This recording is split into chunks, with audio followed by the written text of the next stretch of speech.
Hello students, I Dheeraj Sharma welcome to all of you into the class of physics at Step Up Academy. So बच्चों, मैं धीरज शर्मा आप सबके सामने लेकर आया हूँ इस टेस्ट सीरीज के लिए स्टार्ट होने वाली फिजिक्स की क्लासेस को। फिजिक्स की क्लासेस जो आपके साथ होने वाली हैं, उन्हीं क्लासेस में आप सीखने वाले हैं कि किस तरह से आप आईआईटी के पेपर को अटेम्प्ट करने वाले हैं, अपने अच्छे मार्क्स बनाने वाले हैं और अपना सिलेक्शन पाने वाले हैं। बच्चों, स्टार्ट करते हैं हमारी इस क्लास को।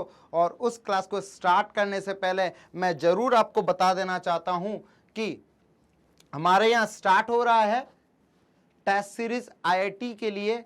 और उस टेस्ट सीरीज की खास बात यह है कि हम उसके अंदर आपको पढ़ाएंगे भी और उसके बाद आपका पेपर भी लेंगे, वो भी उसी पैटर्न पर जिस पैटर्न पर आईआईटी आपके पेपर लेता है।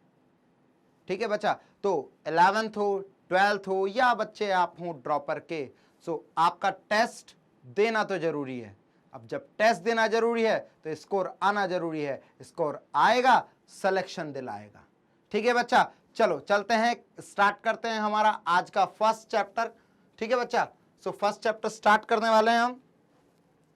ये जो सेंस है वो ऑल इंडिया टेस्ट सीरीज जो आपकी स्टार्ट होने वाली है स्टेप अप एकेडमी के थ्रू, उसके लिए हम आपको बता रहे हैं। ठीक है बच्चा? चलिए, तो हमारा जो चैप्टर है that is electric charge and field. Class 12th का ये चैप्टर है और इसके अंदर से बेसिक क्वेश्चंस काफ़ी सारे पूछे जाते हैं आपसे। न्यूमेरिकल पैटर्न पे भी आपसे बहुत सारे क्वेश्चंस पूछे जाते हैं। तो आइए स्टार्ट करते हैं। सबसे पहले हम इस चैप्टर के अंदर जो सबसे पहला इंट्रोडक्टरी पार्ट है, वो इंट्रोडक्टरी पार्ट से स्टार्ट करते हैं। तो क्या होता है सर, इलेक्ट्रोस्टैटिक है क्या? बहुत बेसिक मीनिंग के साथ अपन स्टार्ट करने वाले हैं इसको। तो क्या होता है बच्चा इलेक्ट्रोस्टैटिक? इन नॉर्मल अपन यदि बात करें, इलेक्ट्रोस्टैटिक जब वर्ड की हम बात कर रहे हैं, इलेक्ट्रोस्टैटिक यानी कि हम इलेक्ट्रो मीन्स इलेक्ट्रॉन कह सकते हैं, इलेक्ट्रॉन। और इस इलेक्ट्रॉन की यदि मैं बात करूं तो ये क्या है? एक चार्ज पार्टिकल है, एक चार्ज है यानी कि। और स्टैटिक मतलब वो कैसा हुआ है, वो कैसा है? It is in stationary situation. It is in stationary situation. Stationary मतलब रुका हुआ है। It is in stationary situation. ये कैसा है? रुका हुआ है। किसके बारे में बात की जा रही है? ये चार्ज के बारे में बात की जा रही है। तो ऐसा चार्ज जो रुका हुआ है, उसके बारे में जब स्टडी की जाती है तो फिजिक्स की ऐसी ब्रांच क्या कहलाती है बच्चा? इलेक्ट्रोस्टैटिक कहलाती है। Electrostatic is a branch of physics in which we study about the static charges, those charges which are in stationary situation. क्या बात समझ आ गई है आपको? आई एम श्योर कि आपको ये वाली बात समझ में आ गई होगी। चलिए आगे चलते हैं बच्चा। नेक्स्ट टॉपिक है हमारा इलेक्ट्रिक चार्ज। इलेक्ट्रोस्टैटिक में पढ़ने के लिए हमारा जो सबसे पहला टॉपिक आता है वो है इलेक्ट्रिक चार्ज। अच्छा चलिए बच्चों, आपसे एक बात पूछते हैं। जैसे आप किसी रास्ते से जा रहे हैं और रास्ते से जाते वक्त आपका पैर किसी पत्थर पर पड़ गया और उस पत्थर पर पैर पड़ जाने के कारण आपका जो पैर है वो मुड़ गया, क्रैम्प आ गया पैर के अंदर। क्या होगा? आपको गुस्सा आएगा। ऑब्वियसली सी बात है, गुस्सा आएगा। तो ये गुस्सा आया कहाँ से? क्या उस पत्थर के अंदर था गुस्सा? जी नहीं, ये आप ही के अंदर था गुस्सा। ये आप ही की प्रॉपर्टी थी। तो एग्जैक्टली सेम चीज़ मैं आपसे बताना चाह रहा हूँ इलेक्ट्रिक चार्ज के लिए। तो इलेक्ट्रिक चार्ज होता क्या है? किसी भी सब्सटेंस, किसी भी मैटर की एक इंटरनल प्रॉपर्टी होती है। इलेक्ट्रिक चार्ज कोई पार्टिकल नहीं है। इलेक्ट्रिक चार्ज किसी भी मैटर या सब्सटेंस की प्रॉपर्टी होती है जो ये बताती है कि वो इलेक्ट्रिक फील्ड जनरेट करेगा या मैग्नेटिक फील्ड जनरेट करेगा, वो अट्रैक्शन शो करेगा या रिपल्शन शो करेगा। क्या बात समझ आ रही है आपको? ठीक है, दोबारा से समझिए कि इलेक्ट्रिक चार्ज है क्या। इलेक्ट्रिक चार्ज किसी भी सब्सटेंस, किसी भी मैटर की एक इंटरनल प्रॉपर्टी होती है जो ये बताएगा उस मैटर के बारे में, उस सब्सटेंस के बारे में कि वो उसके अंदर इलेक्ट्रिक फील्ड है या मैग्नेटिक फील्ड है, उसके अंदर अट्रैक्शन की प्रॉपर्टी है रहने वाली है या रिपल्शन की प्रॉपर्टी रहने वाली है। तो इन सब के बारे में कौन बताता है? ये बताता है इलेक्ट्रिक चार्ज। तो सर इलेक्ट्रिक चार्ज का डेफिनेशन क्या होगा? तो आइए, इलेक्ट्रिक चार्ज का डेफिनेशन क्या होगा? इलेक्ट्रिक चार्ज का डेफिनेशन है, charge is the property associated with matter due to which it produces and experience electrical and magnetic field। Electric और मैग्नेटिक फील्ड को शो करे, इलेक्ट्रिक और मैग्नेटिक इफेक्ट्स को शो करने वाली एक प्रॉपर्टी होती है electric charge.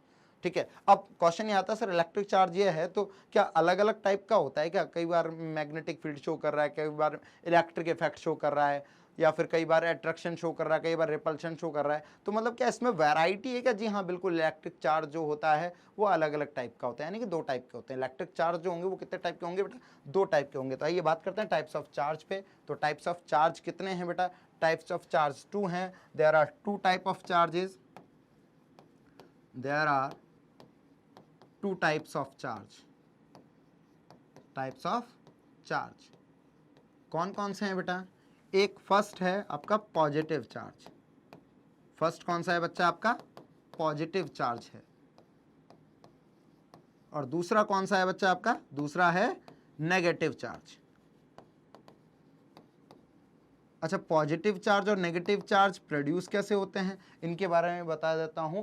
Positive charge produce होता है इलेक्ट्रॉन के डोनेट करने से। जैसे आपने एक एग्जांपल पढ़ा होगा, NaCl का मैं एग्जांपल ले लेता हूं, Na+ और Cl-। Na+ के अंदर इलेक्ट्रॉन डोनेट करने से सोडियम पर क्या आ गया था? पॉजिटिव चार्ज आ गया था। एग्जैक्टली सेम वो कॉन्सेप्ट को यहाँ पर अपन दिमाग में रख सकते हैं कि पॉजिटिव चार्ज किसी ऑब्जेक्ट के ऊपर तब आता है जब वो क्या होता है? इलेक्ट्रॉन डोनर होता है। इलेक्ट्रॉन डोनर जो होगा वो क्या होता है? पॉजिटिवली चार्ज्ड होता है। और जो इलेक्ट्रॉन एक्सेप्टर होगा वो क्या हो जाता है बेटा? नेगेटिवली चार्ज हो जाता है।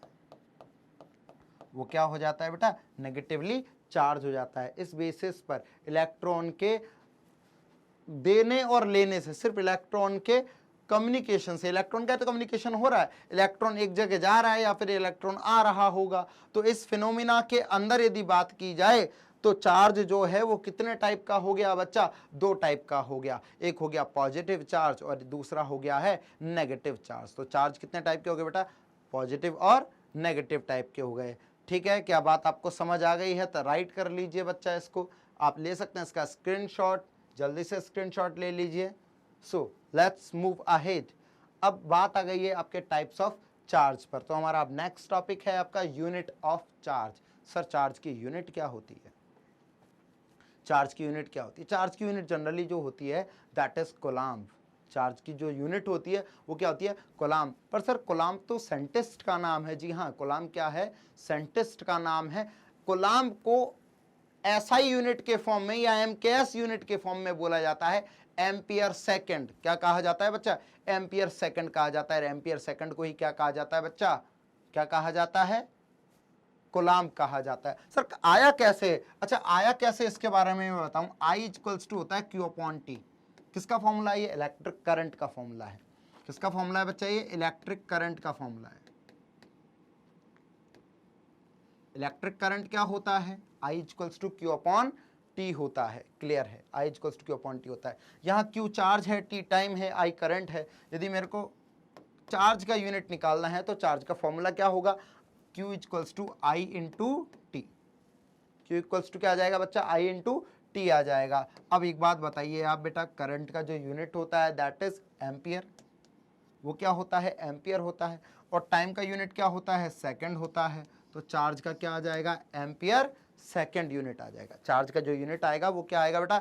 Ampere second. और एम्पियर सेकंड को ही क्या कहा जाता है? कोलम्ब कहा जाता है, जिसे डिनोट करते हैं हम C से। जिसे हम डिनोट करते हैं C से डिनोट करते हैं। क्या बात समझ आई है? बिल्कुल समझ में आ गई होगी। तो ये है इसका SI यूनिट, एम्पियर सेकंड, जिसे हम क्या बोलते हैं बेटा? कोलम्ब बोलते हैं। क्लियर है? सर बात आती है CGS यूनिट की। तो CGS यूनिट के फॉर्म में इसे कहा जाता है स्टेट कोलम्ब। क्या कहा जाता है? स्टेट कोलम्ब कहा जाता है। क्या कहा जाता है बच्चा? स्टेट कोलम्ब कहा जाता है। स्टेट कोलम्ब कहा जाता है, या इसे ESU भी बोल देते हैं कई जगह। क्या बोलते हैं? इलेक्ट्रोस्टैटिक यूनिट भी बोल दिया जाता है। ये CGS के अंदर यूनिट है। किसके अंदर यूनिट है ये? CGS के अंदर यूनिट है। बहुत सारी यूनिट्स हैं चार्ज की जिनके बारे में आज हम डिस्कस करने वाले हैं।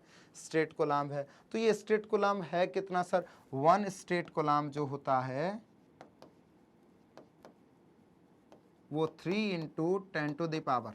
भाई 1 स्टेट कोलम्ब के बारे में जानकारी चाहिए तो आइए ले लेते हैं, सारी जानकारी ले लेते हैं ना।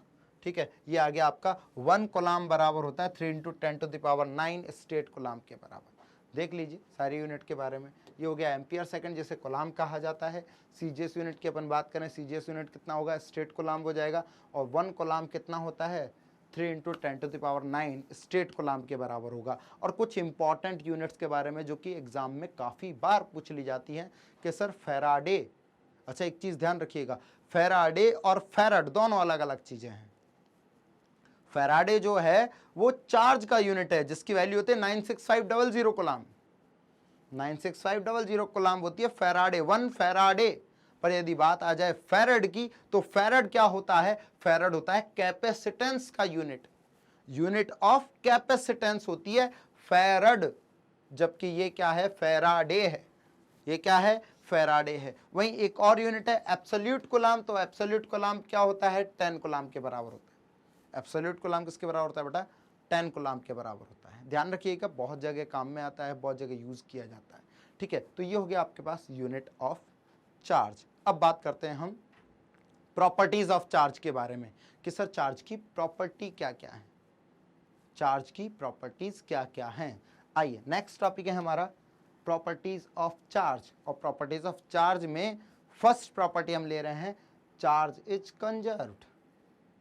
सर चार्ज इज कंजर्व यानी कि चार्ज की पहली प्रॉपर्टी क्या है, ए charge neither be created nor be destroyed but it can transfer from one place to another place। ना तो चार्ज को हम प्रोड्यूस कर सकते हैं, ना चार्ज को हम डिस्ट्रॉय कर सकते हैं, बट हाँ चार्ज को हम ट्रांसफ़र जरूर कर सकते हैं एक जगह से दूसरी जगह।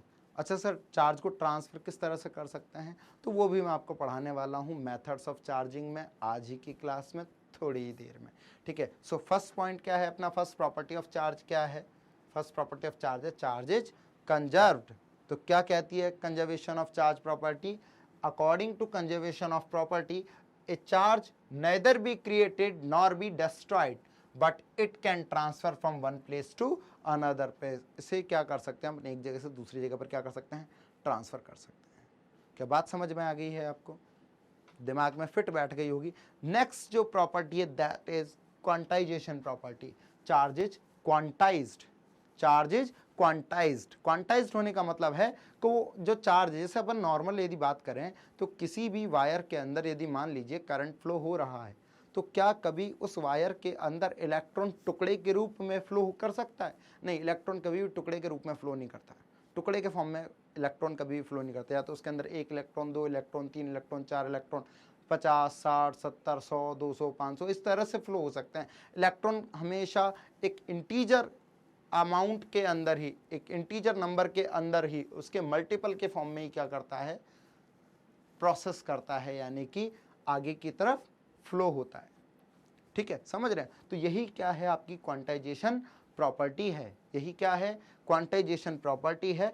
क्या कहती है quantization property, according to quantization property all free charges in a system are integral multiple of a basic unit of charge electron, यानी कि इलेक्ट्रॉन के मल्टीपल के फॉर्म में होगा किसी भी सिस्टम के अंदर रहने वाला चार्ज। भाई जैसे मान लीजिए सिस्टम के अंदर मान लीजिए 5 इलेक्ट्रॉन है, कितने इलेक्ट्रॉन है, 5 इलेक्ट्रॉन है, तो चार्ज कितना हो गया टोटल 5 इंटू, एक इलेक्ट्रॉन का चार्ज कितना होता है, एक इलेक्ट्रॉन पे चार्ज कितना होता है जानते होंगे आप, कितना होता है बच्चों, आपके जवाब आ जाना चाहिए, एक इलेक्ट्रॉन पे चार्ज कितना होता है, माइनस का 1.6 इंटू 10⁻⁻19 कूलम्ब जरूर होता है नहीं होता है। तो टोटल चार्ज कितना आ गया, जितने इलेक्ट्रॉन है, number of electron into charge of electron.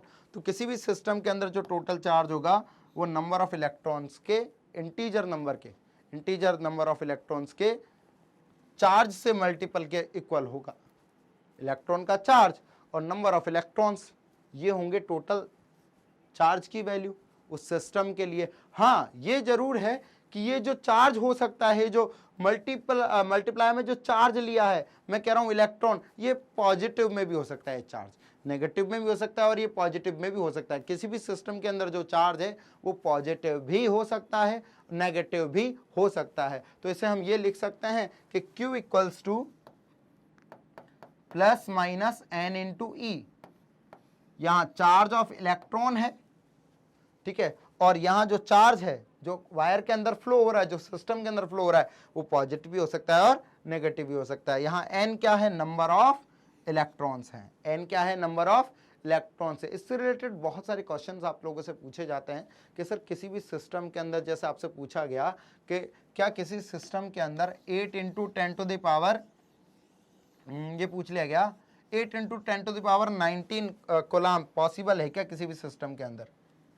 मैं लिख देता हूँ, क्वेश्चन लिख देता हूँ इधर, ठीक है, आप लोगों के डिस्क्रिप्शन के लिए, आप लोगों के लिए क्वेश्चन ये पूछा जाता है। मान लीजिए as 8 into 10 to the power -19 coulomb charge is possible, charge is possible for a system, possible for a system if yes then find number of electrons, then find number of electrons। तो आपको क्या करना है, number of electrons find करने हैं। तो आपको क्या करना है, नंबर ऑफ इलेक्ट्रॉन्स फाइंड करने हैं। सर पहले तो ये देखो सिस्टम के अंदर क्या ये चार्ज पॉसिबल है क्या। आइए सॉल्यूशन करके देखते हैं क्या कहता है, इसका जवाब क्या कहता है, देखते हैं। देखिए टोटल चार्ज आपको गिवन है 8 into 10 to the power -19 coulomb, ठीक है। अकॉर्डिंग टू क्वांटाइजेशन प्रॉपर्टी किसी भी सिस्टम में चार्ज जो होता है, Q जो होता है वो n इंटू ई होता है, नंबर ऑफ इलेक्ट्रॉन n और चार्ज ऑफ इलेक्ट्रॉन E के प्रोडक्ट के बराबर होता है। तो n अपन निकालें Q अपॉन ई से, n इक्वल्स टू Q कितना गिवन है आपको 8 into 10 to the power -19 upon 1.6 into 10 to the power -19। Clear है। यदि कट करेंगे इसको तो n इक्वल्स टू क्या आ जाएगा 5 आ रहा है। नंबर ऑफ इलेक्ट्रॉन्स कितने आ रहे हैं बच्चा, नंबर ऑफ इलेक्ट्रॉन्स आ रहे हैं 5, जो कि एक इंटीजर नंबर है।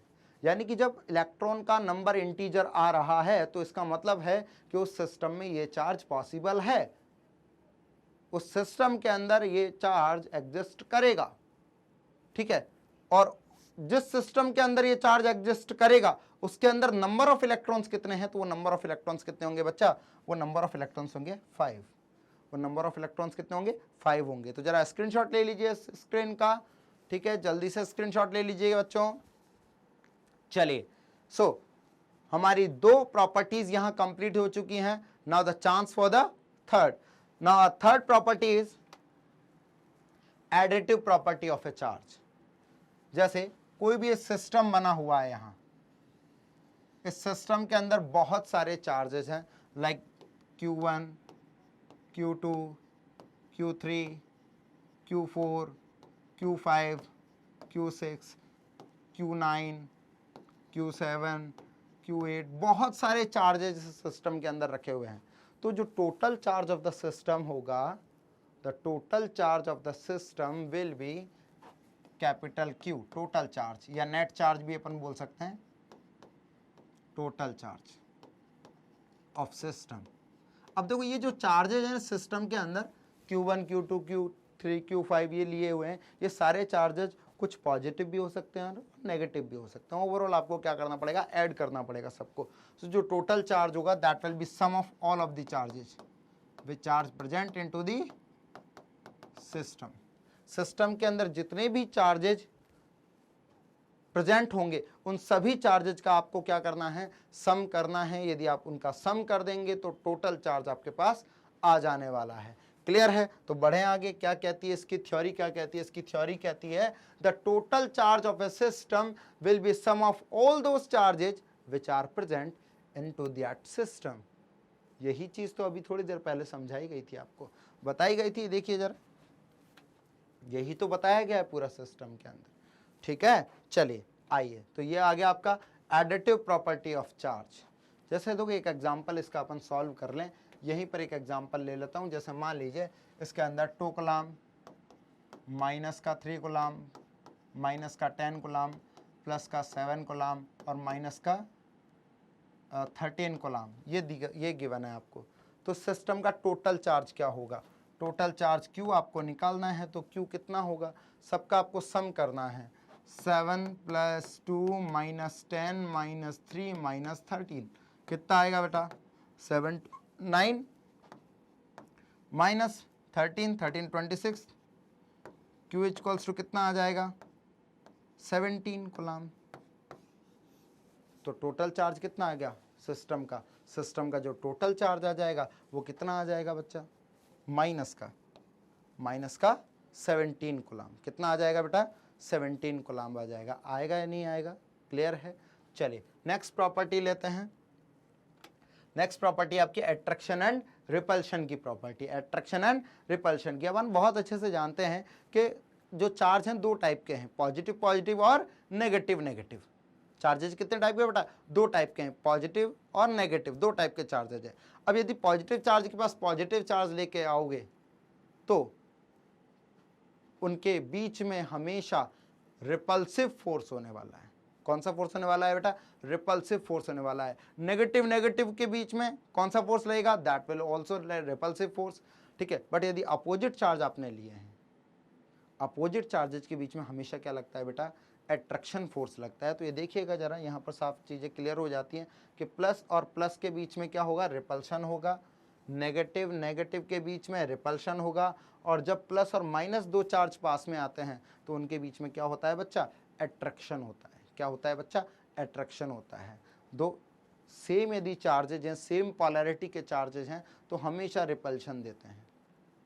यहाँ लिख सकता हूं मैं इन चीजों को, same polarity charges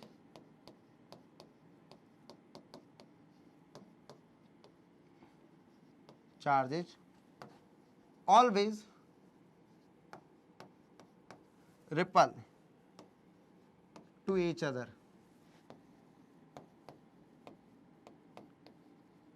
while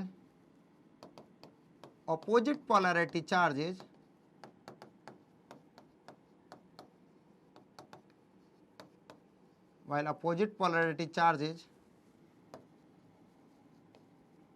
always get attract।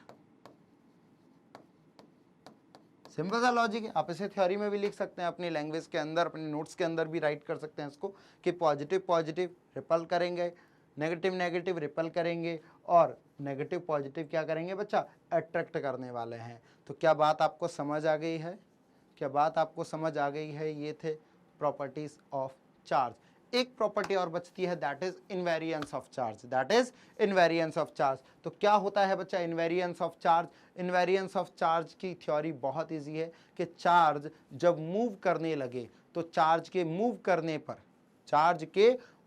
करने पर ध्यान से सुनना और समझना जरा ध्यान से, चार्ज जब मूव करता है तो मूव करने पर उसकी वैल्यू पर कोई फर्क नहीं पड़ता, उसके चार्ज की वैल्यू पर कोई फर्क नहीं पड़ता। उसकी स्पीड को आप दुगना कर लो, 3 गुना कर लो, 4 गुना कर लो, किसी भी चार्ज की स्पीड बढ़ा देने से उसके वैल्यू पर कोई फर्क नहीं पड़ता। यानी कि मैं कह सकता हूं Q एट रेस्ट, यानी कि Q रुका हुआ है, और Q एट मोशन, तो उसकी वैल्यू क्या रहने वाली है, सेम रहने वाली है। तो Q के वेलोसिटी का कोई इफेक्ट Q पर नहीं पड़ता, चार्ज की वैल्यू पर चार्ज की वेलोसिटी का कोई फर्क नहीं पड़ता। उसकी स्पीड कितनी ही गुना आप बढ़ा लीजिए, उसके ऊपर कोई फर्क पड़ने वाला नहीं है। क्या कहती है इसकी theory, the charge on a body does not depend on to the change in speed. वो स्पीड के चेंज पर डिपेंड नहीं करता, स्पीड के चेंज पर डिपेंड नहीं करता। जब चार्ज के मोशन की बात आ रही है ना, तो एक कॉन्सेप्ट मैं आपको यहां पर दे देता हूं। जैसे कोई चार्ज है, मान लीजिए ये चार्ज है Q,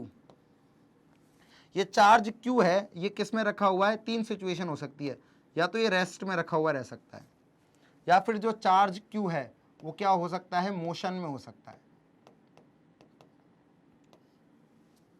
किस तरह से हो सकता है, मोशन में हो सकता है। अब जब मोशन में है तो मोशन में भी दो सिचुएशन बनती है, मोशन में भी दो सिचुएशन बनती है। जब चार्ज मोशन में हो सकता है जो चार्ज है वो कांस्टेंट वेलोसिटी के साथ क्या कर रहा हो, मूव कर रहा हो, कांस्टेंट वेलोसिटी के साथ। या फिर हो सकता है ये वेरिएबल वेलोसिटी के साथ, वेरिएबल मतलब चेंजेबल, वेरिएबल वेलोसिटी के साथ क्या कर रहा हो, मूव कर रहा हो, वेरिएबल वेलोसिटी के साथ क्या कर रहा हो, मूव कर रहा हो। ये तीन सिचुएशन ही हो सकते हैं किसी भी चार्ज के लिए। तो ध्यान रखिएगा, जब कोई भी चार्ज रेस्ट में होता है तो ध्यान रखिएगा वो हमेशा क्या प्रोड्यूस करेगा, इलेक्ट्रिक फील्ड प्रोड्यूस करेगा। वो हमेशा क्या प्रोड्यूस करता है बेटा, इलेक्ट्रिक फील्ड प्रोड्यूस करता है। क्या प्रोड्यूस करता है, इलेक्ट्रिक फील्ड प्रोड्यूस करता है। जबकि यदि मैं बात करता हूं, क्या समझ में आ रही है ना बात आपको, आई एम डैम श्योर कि आपको ये चीज समझ में आ रही होगी। और जब कोई भी चार्ज कांस्टेंट वेलोसिटी के साथ मूव करता है तो वो इलेक्ट्रिक फील्ड तो जनरेट करेगा ही, साथ में वो मैग्नेटिक फील्ड भी जनरेट करेगा। इलेक्ट्रिक फील्ड और साथ में मैग्नेटिक फील्ड भी क्या करेगा, जनरेट करेगा। दोनों जनरेट करेगा, इलेक्ट्रिक फील्ड भी जनरेट करेगा और मैग्नेटिक फील्ड भी जनरेट करेगा। और यदि वो वेरिएबल वेलोसिटी के साथ चल रहा है, उसकी वेलोसिटी में भी चेंज आ रहा है बार बार, एक कांस्टेंट वेलोसिटी के साथ चले तो इलेक्ट्रिक और मैग्नेटिक फील्ड ही प्रोड्यूस होंगे। बट यदि वेरिएबल वेलोसिटी के साथ वो मूव कर रहा है तो इलेक्ट्रिक फील्ड प्रोड्यूस होगा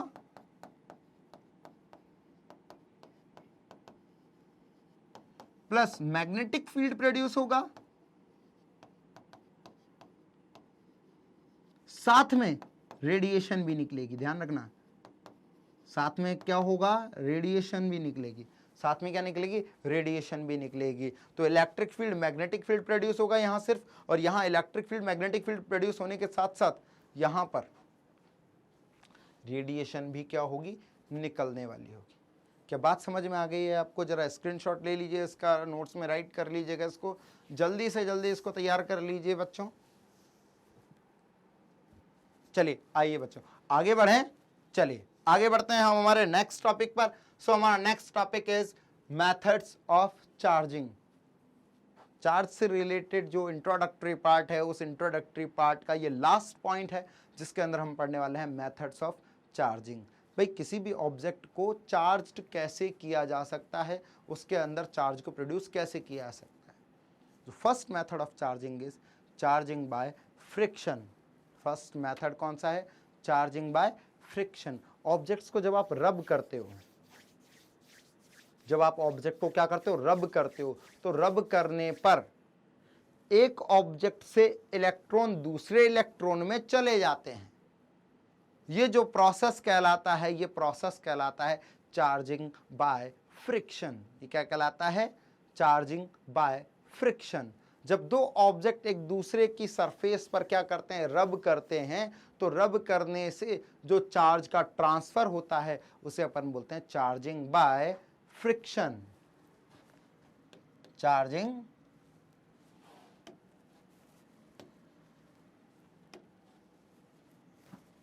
चार्जिंग बाय फ्रिक्शन में क्या होगा, when two bodies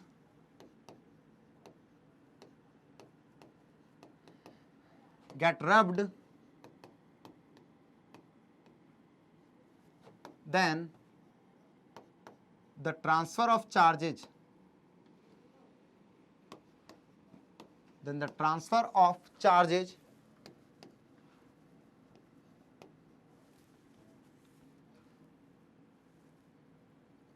gives charging by friction. Charging by friction, इनको ओवरऑल रब करने पर। देखो इसका एक एग्जांपल आप लोगों ने पढ़ा भी होगा, इसका एग्जांपल आपने एक पढ़ा भी होगा। सो ये क्या हो गया आपका, चार्जिंग बाय फ्रिक्शन हो गया। जब दो बॉडीज को आप रब करते हो तो रब करते वक्त इलेक्ट्रॉन का एक्सचेंज होगा और that exchange of electron gives charging to the object.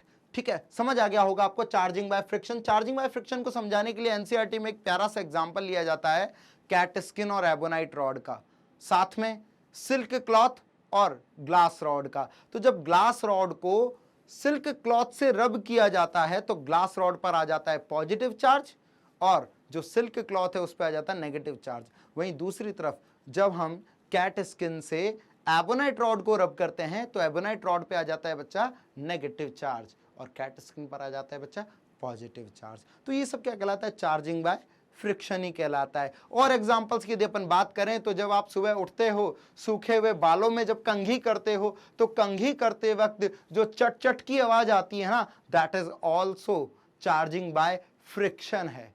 That is also charging by friction है। आपने देखा होगा कई बार जब आप काफी समय तक कपड़े पहने हुए रहते हो और जब आप उन्हें खोलते हो तो खोलते वक्त आपको शरीर से चट चट की आवाज आती है।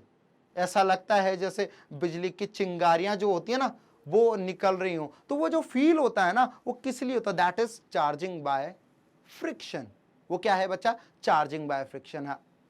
आई एम श्योर कि आपको ये चीज समझ में बहुत अच्छे से आ रही होगी। तो आइए देखते हैं हम second method of charging, and the second method of charging, charging by conduction. देखिए चार्जिंग बाय कंडक्शन है क्या? चार्जिंग बाय कंडक्शन है क्या सर? चार्जिंग बाय कंडक्शन के अंदर क्या होगा, जब आप किसी अनचार्ज्ड बॉडी पर चार्ज्ड बॉडी को कांटेक्ट में लाओगे, अनचार्ज्ड बॉडी को, लाइक दिस, ये है आपकी अनचार्ज्ड बॉडी, अनचार्ज्ड बॉडी है, और जैसे ही इस अनचार्ज्ड बॉडी के टच में एक चार्ज्ड बॉडी आप लेकर आओगे, कैसी बॉडी लेकर आओगे? चार्ज्ड बॉडी आप लेकर आओगे, चार्ज्ड ऑब्जेक्ट आप लेकर आओगे, तो क्या होगा?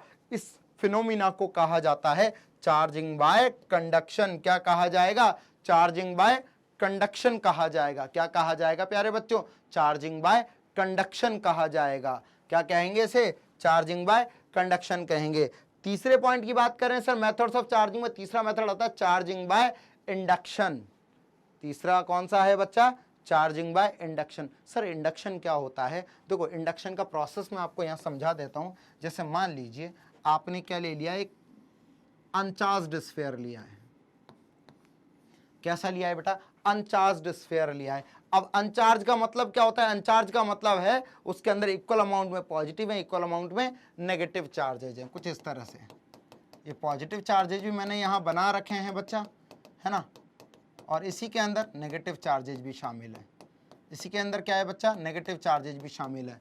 अब ये अनचार्ज्ड है, फिर भी अनचार्ज्ड होने का मतलब है इसके अंदर इक्वल अमाउंट में पॉजिटिव चार्ज है, इक्वल अमाउंट में नेगेटिव चार्ज है। अब इस अनचार्ज्ड स्फीयर के पास मैं ग्लास रॉड लेकर गया हूं, जो कि कैसी थी? Positively charged glass rod. क्या है ये? ग्लास रॉड लेकर गया हूं पॉजिटिवली चार्ज। जैसे ही मैं इस ग्लास रॉड को इसके पास लेकर जाऊंगा, कांटेक्ट नहीं कराना है, टच नहीं कराना, थोड़ा दूरी पर रखना है, तो क्या होगा?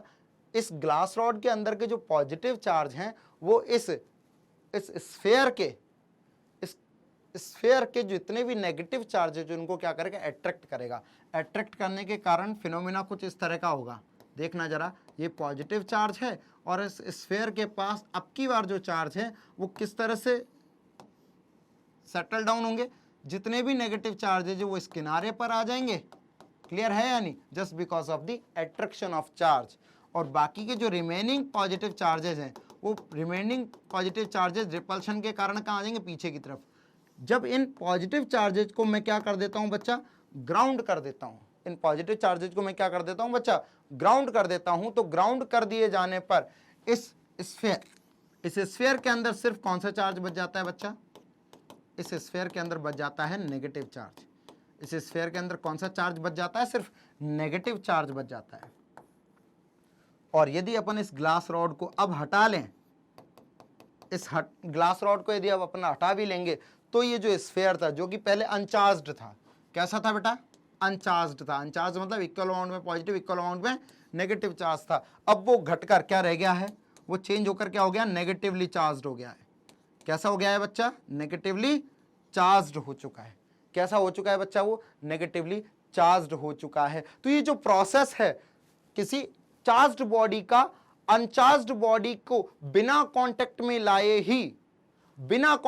लाए ही चार्ज्ड बना देना, ये फिनोमेना कहलाता है चार्जिंग बाय इंडक्शन। क्या कहलाता है बच्चा? चार्जिंग बाय इंडक्शन कहलाता है। क्या आपको बात समझ आ गई है? तो ये था all about the charges. Next class में अब हम पढ़ने वाले हैं चार्जिंग के लिए, चार्जेज के लिए कूलॉम्स लॉ। तो अब आने वाली है कूलॉम्स थ्योरी, तो बने रहिए हमारे साथ।